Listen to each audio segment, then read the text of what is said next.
jëlal ma sama nit ñi ñëpp jege si leen ñu jël leen jaata jege si leen. seen caméraman yi yéen organisateurs yi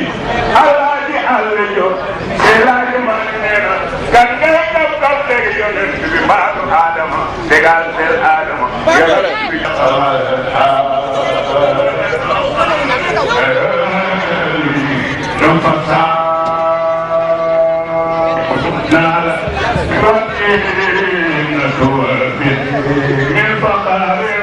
ما لم تنلوا نساء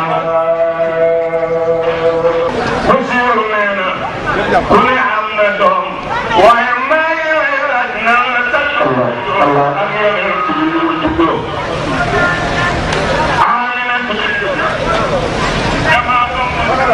محمد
sama soppekaay yi ah doomi jaam jaam la de nit ku nekk sa tëdd lu bàyyi rek sa dëgg toog góorgóorlu jërëjëf.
kon boog dama ni Chérif Mouhamed Ali Aïdara ku nekk dañ ne yàlla na fi yàgg lool te wér ku ne yàlla na fi yàgg te wér yàlla na fi yàgg te wér Chérif Mouhamed Ali Aïdara yàlla na fi yàgg te wér mooy dugg si loolu c'est Seydina Mouhamed da nga doon Allahu akbar lii mooy diine mu ne soxna Chérif ak Chérif fii leen leen installé ndeysaan Allahu akbar soxna Chérif ak Chérif ñooy toog benn jàkkaarloog Chérif Mouhamed Ali Aïdara colonel Diouf a ngi noonu di colonel moom it ku ne Chérif la colonel ku ne colonel la Chérif dama ni Chérif mooy colonel mooy Chérif Allahumma salli ala Muhammad wa ala ali Muhammad Allahumma salli ala ali Muhammad sama technicien bi dugal na ma sport bi technicien bi dugal na sport bi en attendant Chérif di toog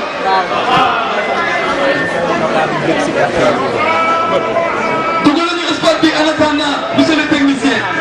CD bi maintenant voilà ndeysaan kon boo ko ana technicien bi ama bi ñëwati na de ak bu jot lay am bu koy def mooy waaye yàlla nag moo ko fal Seydou Lawandir wala. ba ba ngay dem Malika Mbour kenn desul Géejawaay ñëpp a ñëpp. xale ba na jël lépp nag teg ko ci loxo gi nga xam ne mooy Chérif Mouhamed Aïdara yàlla na fi yàgg te wér waaye Chérif. dama ne Chérif yàlla na fi yàgg te wér Chérif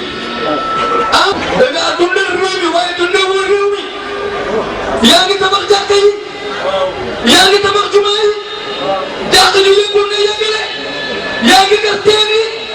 yaa ngi def téere yi yaa ngi tabax daara yi mais yaa ngi jàng alxuraan mais yaa ngi jàng seen téere yamatuñu nag barki démb sax laay seetaan ci télé bi dëkk bu lakk ba jeex nga ñëw tabaxaat dëkk ba ku ci nekk fataat ko seen néeg foog kon buur gi woon waaw bon benn dara di riitu fi ndax ki fi teewal sangu sang yi muy Seydina Mouhamed allahumma salli ala Mouhamed wa ali Mouhamed yow mi ngi toog ki nga xamante ni nee naa ko ca salam ba bu sa maam Rasulullah yi dellu si woon ci kaw suuf doo soppi doogin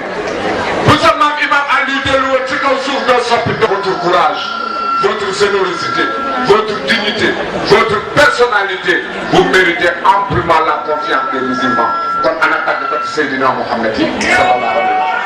sallam. lu yàlla sos darajay Mustafa ko waral yàlla ko def xaritam de lu def ko soppeem ni Muhammadu Rasulullah taxara basan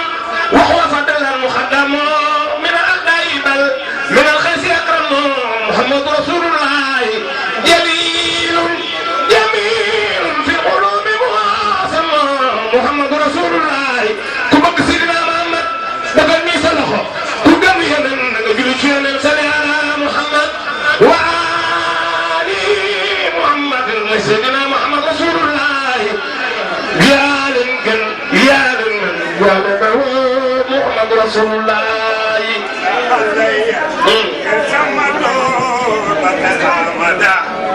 Allah yasam madar zamani rawariya Seydina Muhammad daa faat ñu suul yonent bi ñi ko suul ñi bi Fatimatu bintu Maamu Sharif ñëw tiim bàmmeelu baayam daal di ne maasa alayya min sama turbata mada Allah ya sama mada zamani rawariya subat alayya masaibu law anha subat alal ayami junna layaliya aja xadige boo wootee murit yi ñëw tiijaan yi ñëw delloo nga mbàttu ba sandaala ala maaram Mbàkke almati Mbàkke ñoo bokk neeg baay maaram Mbàkke moo jur Maam Mor Anta Sali Maam Mor Anta Sali jur Sëriñ Tuuba mati Mbàkke moo sama ndax keroog Badar bu dul woon yow Aliou lambay ñaaw ndax moo rek bëtal faat fas yana wala adiyaati fal muuriyaati fal muxiiraati faasal nabi faasal nabi maasa alayya min sama tool bata mada Allah ya sama mada zawali zawaliya Chérif sa maamay yonent yal na la yàlla fay. kaay nu ànd am lu nu jariñee teral suñuy jëkkër teral suñuy njaboot waaye teral suñuy mbokk loolu rek la ànd ak jigéen ñi. Chinois nag dafa ni kiicu ko kiicu kàcce ko kàcce. waaw. dafa ni ma may man jàngal ni ñuy nappee moo gën ma may la jën. bu mu ko waxee. Chérif ci weeru koor lan ne bu nekkoon ci leneen dinaa ko waxee neneen waaye kii ñuy jox kaddu dañu bëgg yéen jigéen ñëpp ngeen jug taxaw sargal ko xam ni moom mii li mu am yóbbu ko këram. la dëgg la nekkul bàyyi kenn. damay ñaan ci barke Seydina Mohamed ci barke weeru koor bi yéen ñëpp jug leen taxaw màggal kii nga xamante ni moom la ñuy jox kaddu xam nga lu tax li mu am yóbbu ko këram.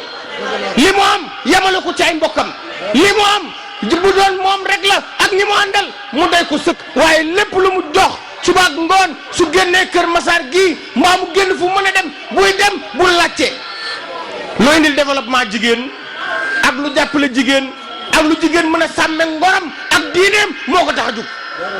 madame la présidente c'est vous la parole. asalaamaaleykum mbooloo mi auzu billaahi mina seytaane rajiim yal nañu yàlla dàqal lu ñu ragal xëccal ñu lu ñu ñime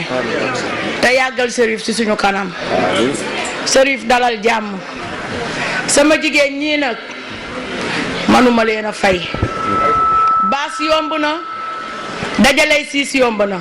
waaye doomu aadama kenn mënu koo luye bu dee bànneex ma gis leen bu dee laneen nit ma gis leen te yàlla nay yeex fu ma toll di leen bége ci sama xol bii ma leen di xamal ne suñu mouvement bii du tey lu yàgg la ndax it dañu formé woon réseau des femmes lébu pour un développement durable du Sénégal ñu ëlbateku Mouzahir ñëw ci suñu kaw ay kilifa boole max Cherif muy sama baay di sama xarit ñu naan kan Roda Dervis muy sama xarit lool su ma amoon lu ma gënal bu ma gëstoo tey gis ko fii mu toog su ma koy tudd sax sama xol day tooy ndax dafa am fu mu sori ci man ma bëgg ko lool nag ma di leen xamal ne mouvement bii caaxaan taxu koo jóg yàq taxu koo jóg defar dong moo ko tax a jóg ñu sosaat ci biir mouvement bi ànd defar banlieue bi avec Mouzahir waaw Cherif dugal ci loxoom bi ñu jëkkee def suñu première édition Cherif am lu mu waxante woon ak ñoom ñun ñii te ba tey teggiwul tànkam ndax ku xool li muy def Casamance la commencé ba wàcc Dakar fu ne teg na fa loxoom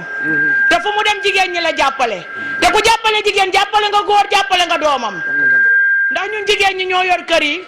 ñoo fondement kër yi bu kër baaxee jigéen a ko baaxal bu kër melee la neen jigéen a ko melal na neen Cherif yi ma lay xamal ne yàlla nga yàgg ci suñu kanam lool bu amul àpp te ñun ñuy ànd ak yawit yàlla may la ñu may ñu wér ak wérle ma di leen xamal ne Cherif lii mu andi ci Sénégal gii xeex taxu koo jóg xuloo taxu koo jóg na ku jàpp tabax internat boo xam ne lépp daara la bu ñee matandité jigéen ko tax a jóg bu ñee hôpital jigéen ñi góor gu entre rek jigéen a nekk sa wet Cherif yor 47 hectares financé ci 50 milliards pour rien que jigéeni Sénégal ak jigéeni banlieue bi te yemalew ko Dakar rek yemalew ko ñàgg rek ne woon naa leen du lu ñuy fabriquer du lu ñuy sos liggéey ba commencé na bu yàgg waaye nag fu waaju baax jóge loola sa maamam la ko doon ne fu waaju baax jóge am saay-saay bu la gal saay-saay ba lay gal yal na yàlla na sa xali mbiram saay-saay bi koy bëgg a dogale yal na suñu borom na xasali mbiram ma xam ne président Macky Sall Cherif tàllal na ko loxo tàllalati na ko loxo te xam ne defar Sénégal dong ko tax a jóg ndax Cherif dëkkul faneen lu dul Sénégal Cherif a ngi juddoo Casamance bi yaayam di Falakunda kon kooku doomi Sénégal pur et dur la yaa ngi dégg ku ko xool sax ñun ñi toog moo ñu gën a dégg olof làkku fi ay arabe làkku fi ay chinois làkku fi ay espagnol doomi olof pur la ñun nag duñu tudd kenn ndax dañ ne xaayaan ka dégg séeréer te ku la omelette nag it di nga toj nen xam fa nga jëm yaa ngi dégg ñu bëgg Macky Sall jàppale Cherif tàllal ko loxo te yàlla tax te xam ne liggéey Sénégal a ko tax a jóg lii mu waroon a def Cherif a koy def ci mbooloo mi te ñun ñii lii mu ñu defal Cherif ak lii ñu ma Cherif di defal ma kee ñu ko waroon a def ndax c'est le président de tous les Sénégalais c'est le président de tous les Sénégalais na bàyyi xelam loolu ñun jigéen ñi ku fi falu ñoo la fal ku fi falu ñoo la fal ku fi falu ñoo la fal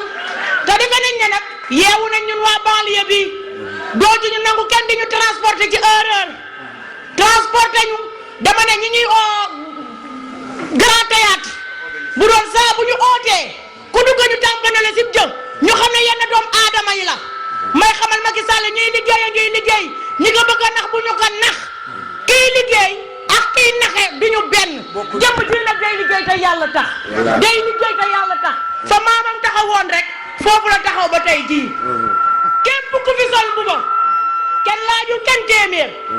à grâce de lui waaw waaw waaw waaw la dama ne conférence boo xam ne laajoo kenn ñaari dërëm laajoo kenn buray kenn nataloowul kenn kenn paasloowul kenn ak a jafee gis dafa financé ba ne xadi ndax doy na ma ne ko Chérif ak góor dong la mën a doon jinne manul lu dul rey la foo dëkk mu jommal la yaa ngi dégg ndax man ku may jàppale si sama jigéen ñi man nga jàppale ndax kat wax dëgg yàlla ñi ma tàllal loxo ñëpp aw ma lu ma leen tëyee te nag Chérif mii bu ciy def nag président Macky Sall laa joxoñ baaraam Chérif moom lay jàppalewul boppam bu ko kenn jaxasee Chérif bu ko kenn andil problème ak Chérif li mu am si jigéenam ñii la koy def te jigéen ñii nag dañu ko wataloon à marge mu gagné premier tour deuxième tour ñu falaat ko te di ñaan yàlla ànd ak moom nag balu yàlla wax yaa ngi dégg yéen nag Chérif dafa andi Noël bu neex si yéen muy lam utal na leen mutuelle ñun ñëpp allahumma salli ala Muhammad wa ali Muhammad allahumma salli ala Muhammad ndax wa ali may ma junni jàngal ma na may amee junnee ko gën waay ndax dama ne am na gor yoo xam ne kenn mënu see tàllal sa loxo naan may ma te dañoo sonn lool te di jigéen ndax doom bu xiifee yaayam lay dàkk baayam bu wutee amul sa ngeen na kon nag Chérif bu nee dañuy utal mutuelle fii ñun waa ànd defaraat banlieue bi bu ñee ànd defaraat banlieue bi nag fépp fu am banlieue am rek fala te ngéej yeen tubaab jalaaw ngor wakaam géejawaay ku lim juum ak sama baas Pikine Kër Massar baas bi bu ma ko baasoon géejawaay mu raw lii su ma ko baasoon Tëngéej mu raw lii ma baas ko tubaab jalaaw mu raw lii ndax ñun sur le plan national la ñuy liggéey fi mu ne avec Moussaïr international Chérif yaay suñu doole yaay suñu doole yaakaar nañ yàlla yaakaar yonent ba si sa barkem maam ñii taxaw nag defe naa bu ñaan doom bi ñu déclaré ak doom bi ñu déclaré wul yemul mënuñoo bokk boo ko weddee ba mën nañoo négocier sax di gox école waaye bu defem jotee am lu feeñ am mbaa ramas Moussaïr bàyyi la du jugement bàyyi la yor ay këyitam defe naa këyit man bàyyi mënut a liggaale ak acte de cession man suuf dama ko maîtriser comme bu may naan ndox ndax am naa si 27 ans si ren te masuma seet finaan kaso kon lu ma xam la te kii defe naa ne jomb na doomu aadama di ko dugal ci lu lëndëm te xanaa ay milliards kenn du ko dugal ci lu lëndëm ma bëgg a ñii di wax nekk si journaux yi lu ne ñu di ko wax baat yu ñaaw yu ñuy wax jarul a dellu Chérif xamul loolu dundul loolu képp kuy ànd ak moom dundoo loolu xamoo loolu ma bëgg président Macky Sall ak ministre intérieur Hamidou Dieng buñ la yóbbante bi day yegg ndax xam naa ba nga toogee ñëw naa sa place ngay waaju baax nag di nit ku baax ku dul fàtte kenn ma bëgg nga yóbbante bi na yegg Chérif dénk nañ ko yàlla dénk ko yonante bi maamam dénk ko Macky Sall ndax réew mii nag kenn mënu fee liggéey sans moom diine mënul dem sans politique politique mënul dem sans diine développement mënul demit sans politique ñett ñu ànd la ñu ne suñu thème bii ren dañ ne jigéen ak diine jigéen ak développement Chérif ay yeggali waxtaan wi dina leen ko tojal ba xam lu mu doon man nag si jawma kenn tudduma kenn waaye nag xaayaan ka dégg séeréer olof a ko wax ak séeréer si ndax nit ñi dangay wax léegi fii ñu yokk la sa wax ba mot meetar ñamay waxal ku si dégg sa bàkk di nga ko xam fu ñu mën a yóbbu projet bi bu soobee yàlla Seydina Mouhamed a si teg loxo sallallahu alayhi wa alihi Muhammad ndax fu ñuy tabaxee jàkk ak i juma ak internat kenn du fay dara ay maternité kenn du fay dara ay hôpitaux kenn du fay dara financement 50 milliards ñu ñeen ñu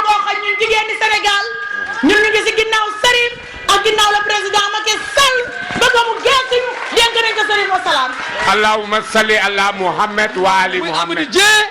nga xam ne tey jii yow mi bët bii tey jii président Macky Sall lan lay xoolee premier ministre lan lay xoolee kan lan lay xoolee ministre de l'intérieur waaye gouvernement Sénégal yëpp tey lan lay xoolee jërëjëf bay di mi nga xam ne moom nga àndal ñu ànd lool yàgg lool te lu yàgg dëgg la kon Amadou Dieng à vous la parole. mu nekk ministère de l'intérieur ñun daal ñoo xam ne ñu ngi taxaw di liggéeyal Sénégal pour ànd ak askan yi di leen njëriñ di wut leen njëriñ ñooñu la ñu gëmu ñuy wax pour yàq gëmu ñuy wax pour wax en tout cas jëf ak demale Sénégal ci kanam loolu la ñuy gëm. maa ngi bëgg a dalal xelam di ne am na ñuy wax mais seen xalaat ak lu ñu xalaat la ñuy wax wante président de la République ak ñun ànd ak ñoom ci dëgg ñooñu ñuy liggéey ñooñu lay seet ñooñu la ñuy gis ñuy taxaw pour defar réew mi ñooñu lay gis ñu xam ne ànd nañu ak seen yi surtout jigéen yi di leen gunge di leen tete di leen woon yoonu liggéey pour nga amal sa bopp mën a njëriñ sa bopp mën a njëriñ ñu ànd ak yow yaakaar naa ne li mu wax si Chérif xaw ma Chérif tey laa daje ak moom tey laa ko gis mais dëgg mais ci suñu waxtaan gën na si am lu am fayda parce que dafa xam sama dëkk xam sama sëriñ yi xam sama papa xam sama xarit donc ça signifie que loolu kontaan naa parce que xam naa ne waa pulaar yi dañu bari ci France dañu bari ci Europe ñoom ñu fa nekk yëpp xam na leen te ñoom ñëpp ay sama mbokk la yaakaar naa ne loolu dafa firndeel rek Chérif Sénégal la toogal te Chérif sama mbokk la te ñun Chérif fu ñu ko fekk day nekk suñu kilifa parce que Muhammad sallallahu alayhi wa sallam la ñu gëm ak lépp luy génn si moom Chérif ñu ngi lay dalal jàmm ci suuf si en tout cas maa ngi lay dalal jàmm ci sama jëmm man Hamady Dieng di la ne bismillah ci lu ma nekk yëpp te maa ngi aussi bismillah ci wetu président de la République incha allah rabbi danaa jottali message bu ma dëgg fii génn ci gémminu suñu sœur bi danaa ko wax ministère de l'intérieur danaa ko wax président de la République parce que lu ma gis fii doy na ma lu ma gis fii waxoon nañ ma ko avant ma ñëw fii ñëw fekk ko fii te su dee Chérif moo ko dirigé sama xol dana gën a dal yaakaar naa ne loolu laa mën a wax parce que yàlla la ñu yàlla jàppale ma baalu ñëpp ak ci koor gi di ñaanal ñëpp yàlla jàppale ñu bu ñu yegg ci jàmm yeggale jàmm koor gi te yàlla defal ñu jàmm suturul njaboot bi teg leen ci yoonu siraatal mustaqim yaakaar naa ne lu ñu mën a wax fii tey lu baax rek la mën a nekk parce que Chérif sët mais Muhammad sallallahu alayhi wa sallam moo koy jiite donc dëgg rek moo fi génn asalaamaaleykum wa rahmatullahi un peu en français. Oui, donc je pense que je suis venu ce soir à une cérémonie à laquelle Madame Khady Balla m'a invité. J'ai connu cette dame il y a moins de 15 jours. Déjà, les échos que j'avais d'elle avant de la connaître étaient de très bons échos. Et aujourd'hui, je suis venu à cette rencontre et ces échos se sont confirmés que c'était une femme de développement, c'était une femme de cœur, c'était une femme qui avait trouvé la voie et les moyens pour aider les Sénégalais, surtout les plus nécessiteux, surtout avec un cœur d'or, avec un désintéressement véritablement visible, mais surtout avec une détermination sans faille. Nous avons pris l'option, dans le cadre du travail que nous faisons aux côtés du président de la République, d'être à côté de ce genre de femmes. Parce que nous estimons que dans ces pays-là, ce pays n'appartient pas aux politiciens, il appartient aux Sénégalais. Et les femmes comme les hommes qui sont debout, qui veulent construire ce pays avec le président Macky Sall, dans la sincérité, dans la loyauté, nous sommes avec ces gens-là. Et aujourd'hui, j'ai trouvé dans cette rencontre, j'ai trouvé dans les mots de Madame Khady, j'ai trouvé dans la présence de Chérif Ali, Mohamed Ali, véritablement l'expression d'une forte adhésion à la politique du président de la République, d'un fort amour pour le président de la République et pour ce qu'il fait. Donc je ne peux être que satisfait. Donc je vais remercier non seulement Khady, mais je remercie aussi toute la communauté musulmane et catholique que j'ai trouvée ici. Je dis que Khady est en train de construire la société que le président de la République veut construire demain, c'est-à-dire un État où il y a un État unitaire, plutôt une nation unitaire dans un État de droit. Loolu Khady tabax parce que Sénégal benn bopp la ku ko xar ñaar yàkkan lu bari. Chérif maa ngi lay dalal jàmm. J'étais venu Chérif, tu m'as parlé de Kanel, tu m'as parlé de Alpha Ibrahima Wane, c'est mon grand-père. C'est notre marabout, c'est notre leader. Et ça m'est allé droit au cœur. Ça signifie tout simplement que, comme Adi Khadi l'a dit, vous travaillez pour les Sénégalais, pour les Sénégalais. Ça signifie que vous travaillez pour la religion musulmane, la religion d'Allah subhanahu wa ta'ala, dont le leader principal est votre grand-père, votre grand aïeul, Mohammed sallallahu alayhi wa sallam. En ce cas, nous sommes avec vous. C'est la première fois que je vous vois. Je suis avec vous, je suis derrière vous. Et vous êtes devenu un de mes marabouts shérifs parce que j'en ai beaucoup, parce que j'aime l'islam et je suis un musulman convaincu et pratiquant. Donc, avec la grâce d'Allah subhanahu wa ta'ala, je suis convaincu que Khadi va réussir. Elle va réussir avec votre direction, avec votre le travail que vous faites à côté d'elle, mais surtout avec ce que vous avez en vous et qui est personnel et qui est le produit et l'héritage de votre grand-père. Nous sommes derrière vous, nous sommes avec vous. Avec le président Macky Sall, nous construirons ce Sénégal dans l'intérêt des populations sénégalaises. Je vous remercie. Merci. jërëjëf Américain jërëjëf ah Chérif jigéen ñaa ngi nii de. jigéen ànd defar banlieue baa ngi de. doxal terrasse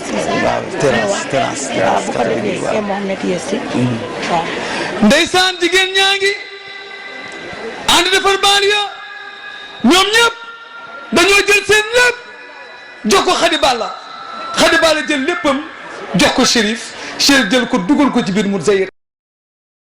les catholiques ñu jox leen cër waaw am demal nii. salaamaaleykum Chérif maa ngi lay nuyu ñun nag dañu ñëw fii di ànd ak madame Khady Balla Gueye ci première édition àndaat ci deuxième édition ñun nag bala may continuer di wax yi maa ngi jox nuyu suñu chef église muy abbé Edouard Sarr di nuyu aussi ne la soyez le bienvenu au nom du maire de la commune monsieur Moustapha Mbeng di le recevoir qui tourne toutes les populations de Keur Massar avec les notables. Tout le monde est là représenté. La communauté catholique est là, décidée à accompagner madame Khady Balla Gueye. ñu ngi leen nag di gërëm di leen di sant mais je pense que je suis aussi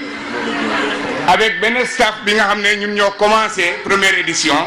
mën na taxaw même place bi ànd ak Khady Balla Gueye ñu ngi fii Ousmane Cissé, Abdoulaye Ba, Abou Ba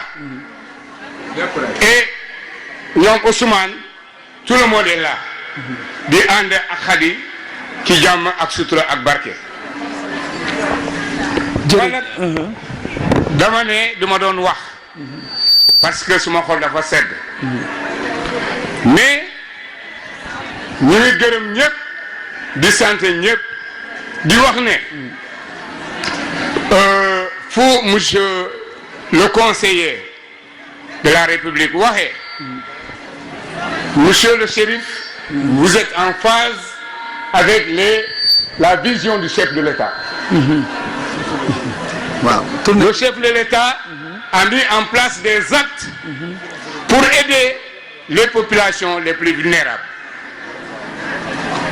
La couverture médicale universelle, la prise en charge des soins des enfants de 0 à 5 ans, la bourse sociale, le plan Sésame qu'il a renforcé. Il a même créé aussi un ministère chargé de la banlieue. C'est pour vous dire que vous êtes en phase avec la vision du chef de l'État, monsieur Macky Sall. jërëjëf. Voilà maa ngi lay gërëm xam naa ne Macky Sall su gisee lii dina xam ne mbokkam muy man muy ñeneen ñi nekk fii suñu àndee ak yow c'est parce que da nga bokk vision ak suñu leader muy le président Macky Sall. Président Macky Sall nag nit ku nga xam ne la ku mun a déglu soo sañee tëddal nelaw parce que Macky Sall déjà ànd na ak yow parce que gis na li nga nekk di jàppale jigéen jigéen ñoo yore adduna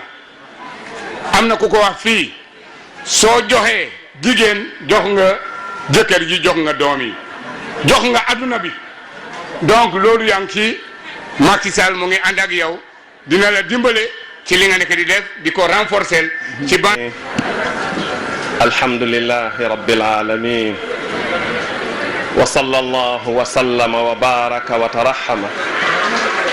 ala ashrafil khalqi wa a'azzil mursalin sayyidina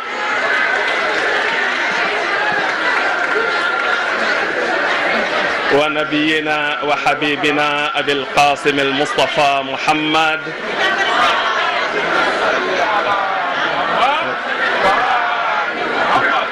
وعلى أهل بيته الطيبين الطاهرين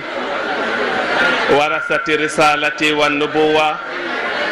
حجج الله علينا وعلى الخلق أجمعين وعجل الله تعالى في فرج وليه وخليفته في أرضه بقيته الطيبة الطاهرة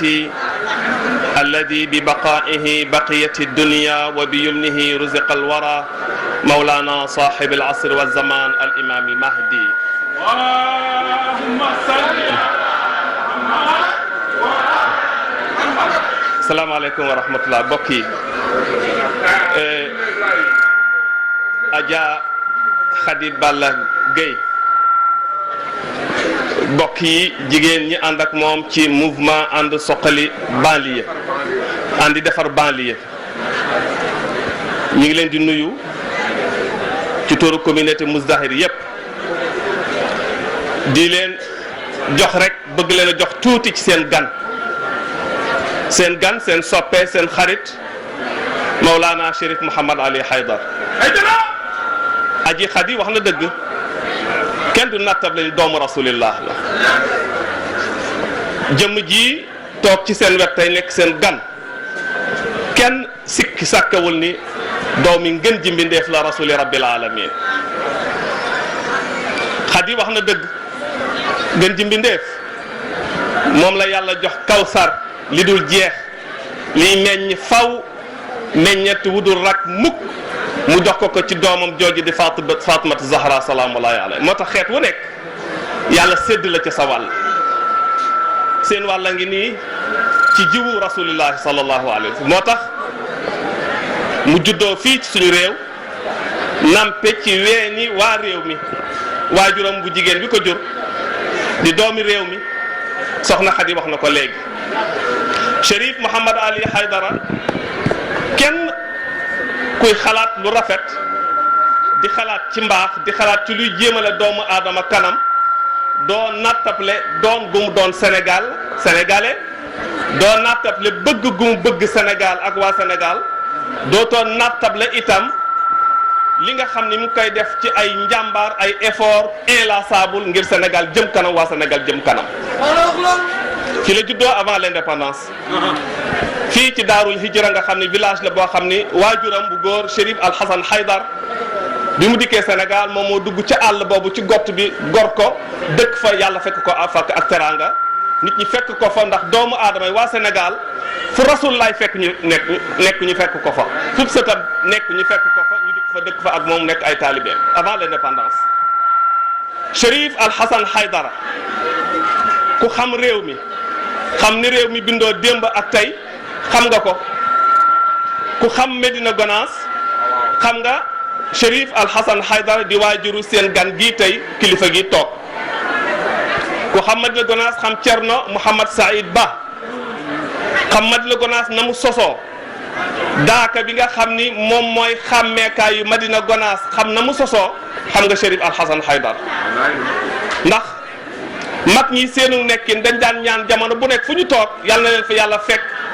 te ni leen fa yàlla fekk yal na ko yàlla mandargaale ci yónni leen sëtub rasulillah mag ñooñu bokk na ci loolu lañ doon ñaan daaka bii tey ba ñuy fàkk àll bii nga xam ne foofa lañ koy defee nii tey Chérif Al Hassan Haydara moo ànd ak Thierno Mouhamad Saïd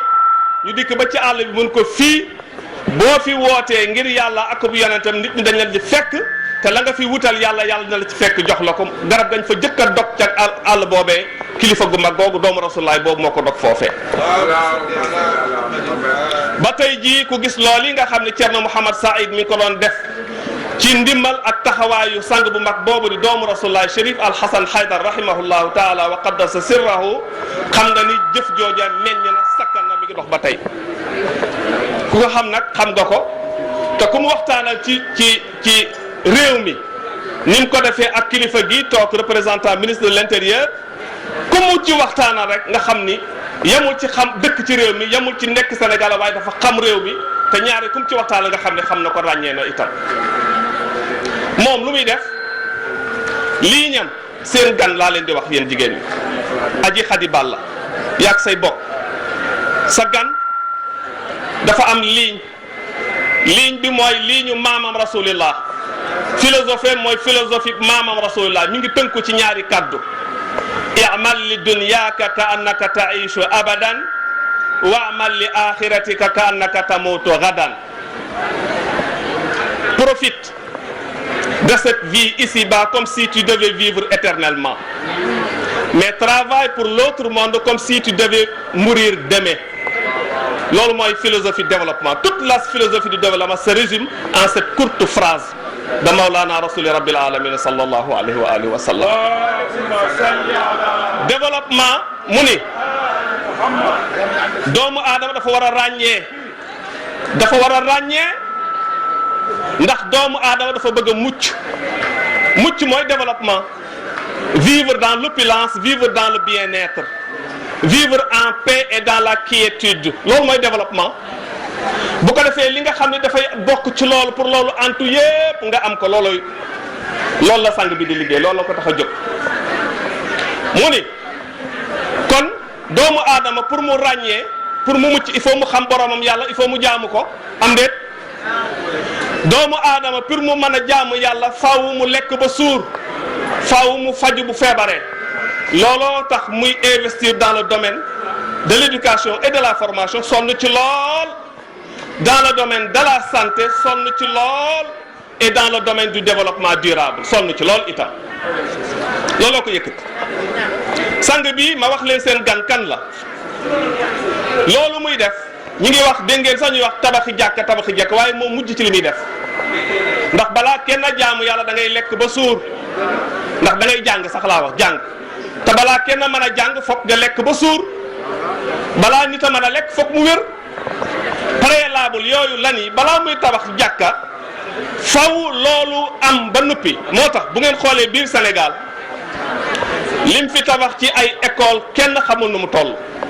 temps bi dafa gàtt moo tax duma jéem a dugg ci statistiques yi école yi ngir lan doomu réew mi di ci jàng doomi réew mi di ci jàng commencé CI ba enseignement supérieur te njàngale mi muy jàngale foofu danañ fa jàng li Sénégalais yépp di bëgg jàng ci école yi mu tabax yépp ci réew mi yépp boo demee région Louga ma nga fa région Kaolack ma nga fa région Diourbel ma nga fa région Tambacounda ma nga fa ma nga région wu Sédhiou ma nga région wu Kolda ma ngi partout dans le pays. école yooyu muy tabax école bu mu ci tabax l'enseignement est gratuit totalement gratuit amu ci benn xale buy fay fistine. te xale bu nekk di nga jàngal tubaab di nga jàng alxuraan di nga jàngal islam parce que bu demee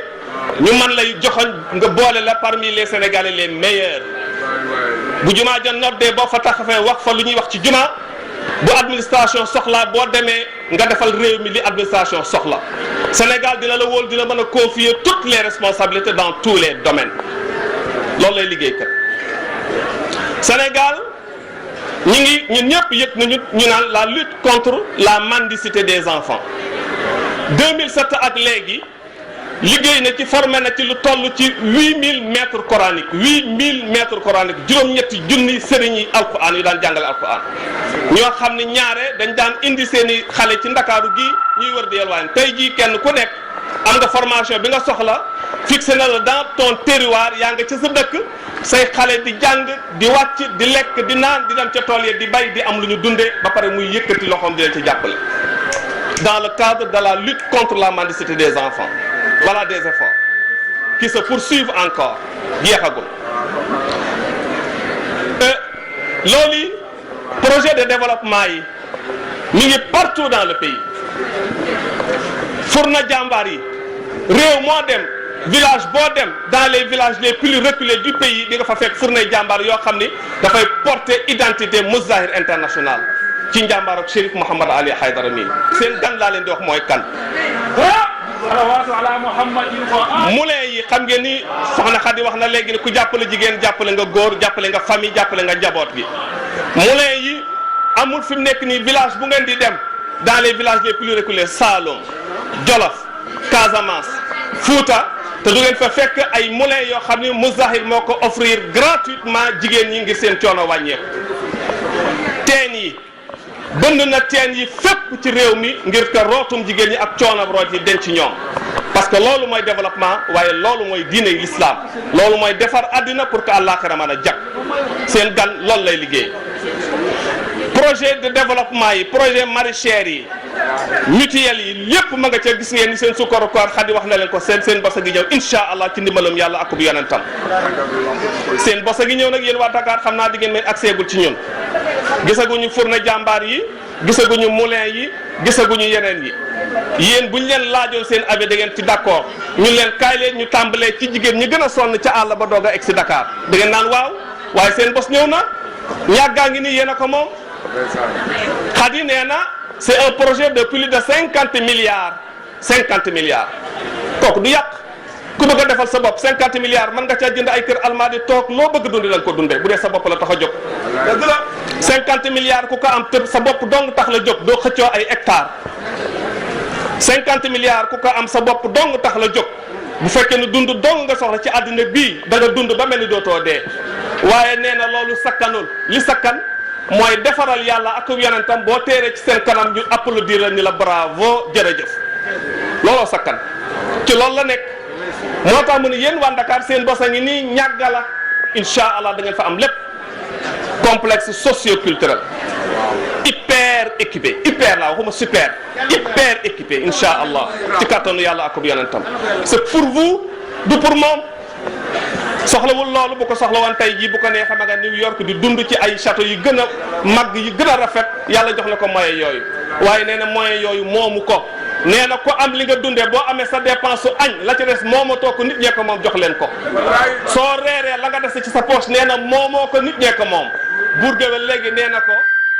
demander de l'aide c'est pas mendier c'est permettre à l'autre de l'occasion de faire du bien. se donner à l'autre l'occasion de faire du bien demander l'aide c'est pas mendier c'est donner l'occasion à l'autre De faire du bien. nee na boo añee la ca des moomoo ko jox ko yàlla ak yonentam maanaam jox ko njabootu yàlla ci loolu la nekk insha allah yéen waa banlieue yéen jigéenu Ndakaaru yéen njabootu Ndakaaru yéen waa Ndakaaru seen bos a ngi nii lépp nga fa insha allah ci kàttanu yàlla ça nee na loolu nag mënu ma def lépp waaye picc ma lakk ga dafa sotti jàpp ca dëkk ba picc ma di dem ca déeg ba di samp sàll wa di dikk di sotti ci lakk gi morom ya di ko reetaan naan ko yaa waane yow def nga ni mën ngaa fay lakk gi mun ko waaw je sais que mënumaa fay rakk gi mais bu lakk gi fayee moi je serai tranquille car j'aurai fait mon devoir bu lakk gi fayee su ma tëddee nelaw ndax def naa li ma war a def li muy def nii c'est une goutte d'eau dans la mer certes waaye bu tëddee nelaw ndax def na devoiram parce que dafay aider l'État du Sénégal dans sa mission régalienne l'État moom bokk na ci ñi xam conscient ni l'État ne peut pas tout faire bokk na ci ñi xam loolu mu ni ku am man loolu aide le Sénégal l'État du Sénégal dans sa mission régalienne tu auras aidé les Sénégalais et les Sénégalaises boo jàppalee État du Sénégal ci li muy def war ko defal Sénégal yi tabaxal koy école tabax ay hôpitaux tabax ay maternité ubbi ay mutuelles aider les femmes dans le regroupement tabax ay juma yee mujj nag bi mu defee yooyu yëpp ba pare mu ni kaay leen ñu jaamu yàlla nag bu àddina baaxee ba noppi na ñeen fexe dem ci yàlla mu ni kaay leen ma jàngal leen l'islam original l'islam authentique nga xam ne raxul njaru ko du l'islamu werante ak weddente kaay leen ñu ànd ci nag kaay leen ñu jàng ko l'islamu ahlul bayt alayhimu salaam voilà sa mission seen gan a ngi noonu Aji Khady kooku mooy seen gan incha allah moom la ñuy jox kàddu gi defe naa bu ñu paree am màggee jàng jotee mu jàng waaye bi xam jotee mu xam waaye bi bëgg sa réew jotee mu bëgg réewam lool képp ku muy àndal Maître El Hadji Diouf ci dëgg lay ànd ak yow waaye ci jom nga lay ànd ak yow ak ci fulla ak ci fayda. Honorable député, l'avocat du peuple, c'est vous la parole. jërëjëf Thiam bismillahi mina sheytaani rajim bismillahi rahmaani rahim may njëkk nuyu sargal sëtu yonent bi toog fii Chérif sallallahu alayhi wa sallam di ndamu julliti àdduna bi yëpp umra la umma islamique di nuyu surtout sëñ Touba fi toog si Assane Mbacké wax nga ko Serigne Cheikhouna Mbacké di nuyu ñi fi ñëw ñëpp représentant ministre de l'Intérieur di nuyu l'État du Sénégal représenté par Amadou Dieng monsieur Dieng l'envoyé du ministère de l'Intérieur conseil municipal Kër Massar di nuyu Adja Khary Balla Gueye mi nga xam ni jigéen bu mën góor la macha allah xam naa ni Adji Khary Balla Gueye ci wetu Chérif loolu président Macky Sall war na xam ni duo la boo xam ni duo gagnant la pour Sénégal bu jëm kanam ndax Chérif li muy liggéey Sénégal kenn du moom Khary Balla li muy liggéey fii ci banlieue bi kenn du moom bu ñu àndee ndam rek lay jur kon dama sawar tey wuy si leen wuy si ñi am njëriñ ci Sénégal Chérif ki doon expliquer léegi wax na ko li mu liggéey ci ay daara li mu def ci ay moulin ay leneen dimbali askan bi li mu def ci ay milliards te mënoon koo jël moom kenn rek tëdd ci loolu war na tax Sénégal yi am fuñ ko teg à commencer par le chef de l'État. Je m'adresse au président Macky Sall dama bëgg xam kan mooy Chérif dama ni Macky Sall dafa war a xam ñii liggéeyal Sénégal ak ñii ñëw di ko nax di ko léebal lu taxawul ndax koo xam ni deful benn action buy yàq dëkk bi ñu ñëw naan chiite yi day ñëw pour troubler dëkk bi c'est faux dama bëgg Macky Sall ubbi boppam dawal xelam xool xam ni ñiy yàq ak ñiy defar ñii jóguñu pour yàq ku jóg di la dimbali ci sa askan bi nga yore nga nekk président de tous les Sénégalais ku jóg di la dimbale pour dàq ndool ci réew mi yokk xam-xamu réew mi yokk njàng xale yi dimbale askan bi kooku yow président yow la njëkk a jàppale waaw kon bu ñu la gëmloo ni ñii dañuy turbale dëkk bi te gisoo ñu turbale fenn loolu ay sos la yu garaaw yoo xam ni man député du peuple dinaa ko dénoncer dans l'intérêt du peuple sénégalais mani xam nga dama ni toog naan xëy na Chérif il est efficace dañ ko félicité bu demee bay junni sénégalais mab wuti ko waaye mais félicitations Chérif mais jàmbaar nga yow yaa wone mais ko wonewul dara ku yàcc ni yasar kenn du la topp mais buñ ko toppee nag ndax ndimbalam ci askan bi ndax nit kat doyewuñ ko dara njëriñ lu may njëriñ rek nit ku la amul njëriñ kat doo ci topp di dar topp ci rek mel ni xaj loolu mënul am kon Chérif da nga am njëriñ dimbale sa askan bi topp la kenn mënu ko tous il faut que ça soit clair dama ni kon président de la République dama bëgg a xool Chérif li muy liggéey nga delloo ko njukkal yombalal ko liggéeyam jox ko li mu mérité bañ di ko galgal fii bu war a tabax ay université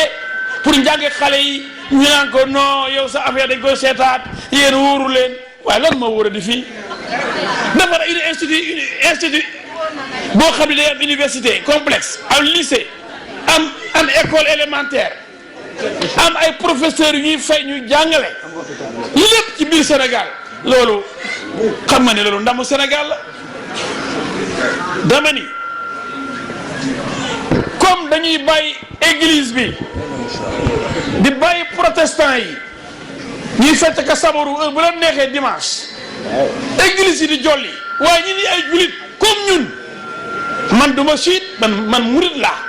mais ñoom ñoo bokk sunu yonent bi bokk sunu yàlla bokk sunu alxuraan bokk fi jëm xanaa yoon yi ñoo dewul benn rek waaye ñoo bokk destination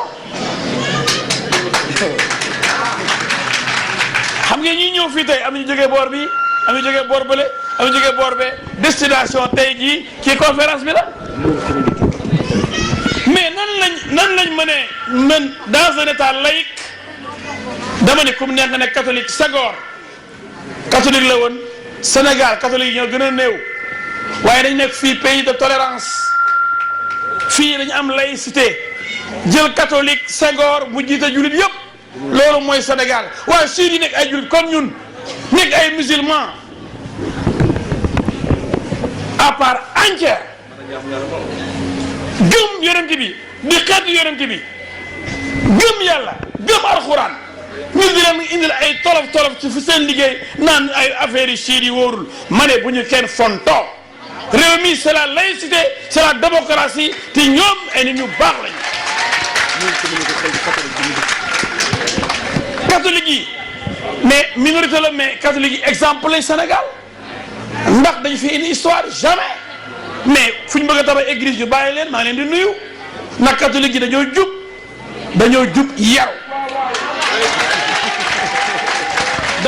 jub yaru boo waxee sax ñu ne ah kii de ça c'est catholique mooy lu dëggu la lu jub ñu ne c'est catholique loolu mooy le dialogue des religions le dialogue des cultures le dialogue islamo-chrétien mais loolu mooy la tolérance religieuse loolu la ñu war a doxal waaye dañuy gudd xatal Chérif dañuy gudd xatal projet bi parce que ay c'est un projet boo xam ni chiites yi ñoo ko war a def loolu daf ñuy tardeel loolu c'est injuste loolu c'est malhonnête loolu c'est violer même la constitution violer la laïcité de l'État sénégalais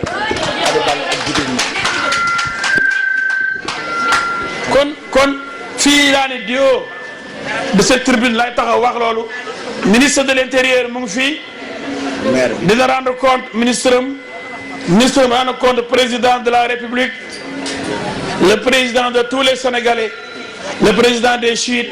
le président des sunnites le président des chrétiens le président des païens même ñi gëmul yàlla di jaamu ay xar wala ay nag wala ay garab président da leen war a bàyyi ñu jaamu sotti ay soow ak ay sunguf seen i xar ak seen i garab loolu lañu gëm seen droit la loolu constitution moo ko wax nañ bàyyi di wutal président ay noon di wutal ay frontières bu boobaa nag président boo xamul fi ñu lay fàqal ñoom pour dugal la fa da ngay dem ba ñoom ñii nga xam dañoo gëm Chérif ndax Chérif kat dafa yomb a gëm. waaw koo xam lépp yàlla lépp yonent bi lépp diine lépp dimbali néew doole yi kooku ànd ak moom day yomb. te nag ku compte Chérif wala ko am njëriñ. man xamatuma ci yow dara ndax ay milliers de nit mu bu dee ay millions de personnes ñu ci ginnaawam ku ko xeex di nga am problème de. waaw bañ a wootee nga joomi de kon nañ xool kan mooy Chérif Chérif di ko ndaw man nag xëy na li ma xalaat laay wax du ma gëwee ni Chérif moomu ma bokkuma ci diineem mais sénégalais la député du peuple la ku fi nekkal askan bi ma nekkal la fi défendre la ndax askan bi la tax a jóg. il faut que ça soit très clair man du ma gëwee ni Chérif du ma employé Chérif moomu ma jënduma mais député la buy gis di xàmmee di ràññee Chérif Sénégal kontaan na ci yow kon Sénégal yore na la njukkal day war a jox sa gëdd. bu loolu weesoo mais kontaan ci wuy si xaribal Adja Xari macha allah jigéen bu mën góor jigéen bu am jom bu am fulla am fayda boo xam ne xam na fi bi jëm ñeme liggéey nag man bu ma fonkee nit mooy ku ñeme liggéey kuy ñàkk di jëriñu ba pare am solidarité di dimbali askan bi ànd ak say nawle say xarit bëggoo ñu xiif bëggoo ñu mar ànd ak ñoom ci sa doole loolu ma ne maa ngi la ciy encouragé donc li ma bëggoon rek mooy man témoignage lay def rek ñaar ñooñu bu ñu àndee tey jii organiser lii Chérif présider ko véritablement dama ni ànd boobu yàlla sax yàlla na yàgg lool ci teg ci siraatal mustaqima nekk njëriñu askan bi Sénégal jëm kanam jërëjëf ba beneen